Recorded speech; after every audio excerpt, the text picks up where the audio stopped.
देखी भैया एगो लड़का एगो लड़की से बहुत प्यार करत रहे। वो लड़का वो लड़किया के समझा के गल किए जा हम जा तनी बहरा कमाए, हम कमा के आम तो तहरा से शादी करे। लेकिन वो लड़किया मजबूरी में पड़ के दूसरा से शादी करलक। जब वो लड़का बहरा से आवता आ देखा था कि वो लड़की के शादी हो गल बा और वो लड़किया दूसरा संगे घूमता, तो लड़का वो लड़किया से कहा कहता है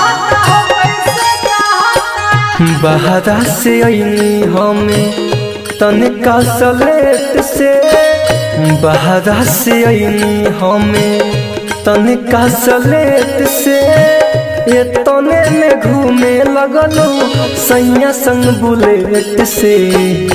बहरा से आईनी हमें तनिका सलेट से, ये तने में घूमे लगलो सैया संग बुलेट से।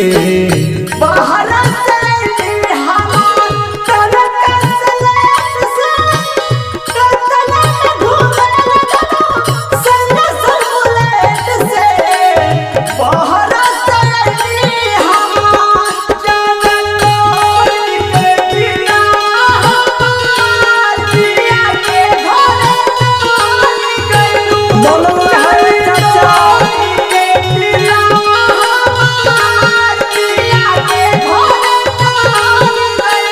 बोलो हाय चाचा।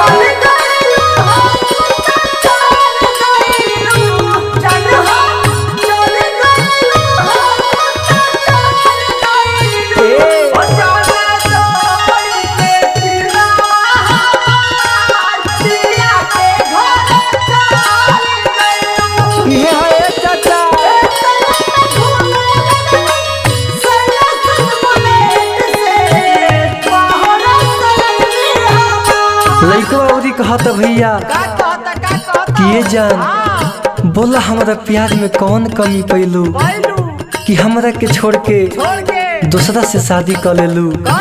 लइकवा कैसे कहता सेवक चाचा,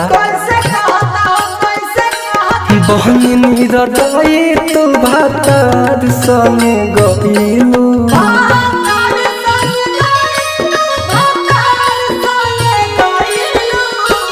अपन यादवा पतन को न मोहइलू।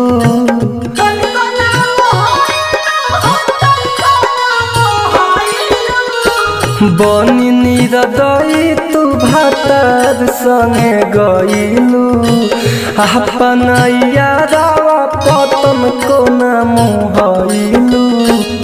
जाके मिला लेलू घेट ओकर घेट से, ये तने में घूमे लगलू सैया संग बुलेट से। बहरा से आईनी हमार तनिका सलेट से, तने में घूमे लगलो सैया संग बुलेट से। बहरा से आईनी हमार पाके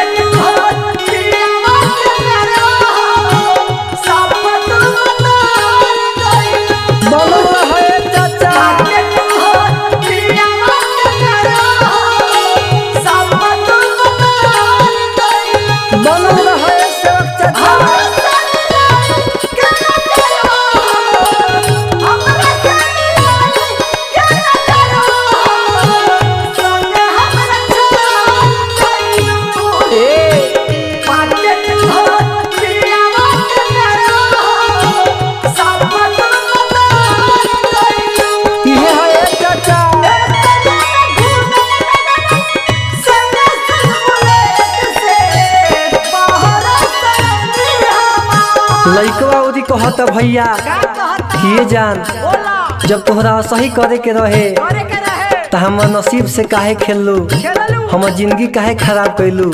लइकवा ओदी कहता सेवक चाचा, अंजित राज के तू खेललू नसीब से,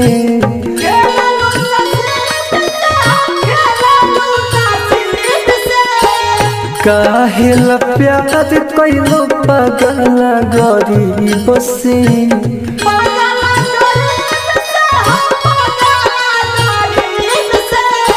नीति सा दीवाना के तू खेललू नसीब से, काहेला प्यार कैलो पागल गरीब से।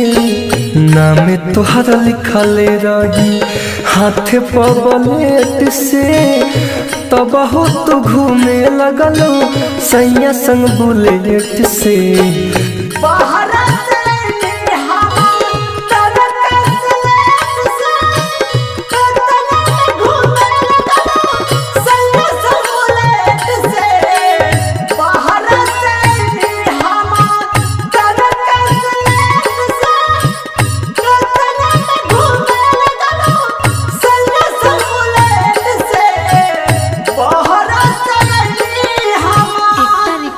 Studio contact number 7982720011।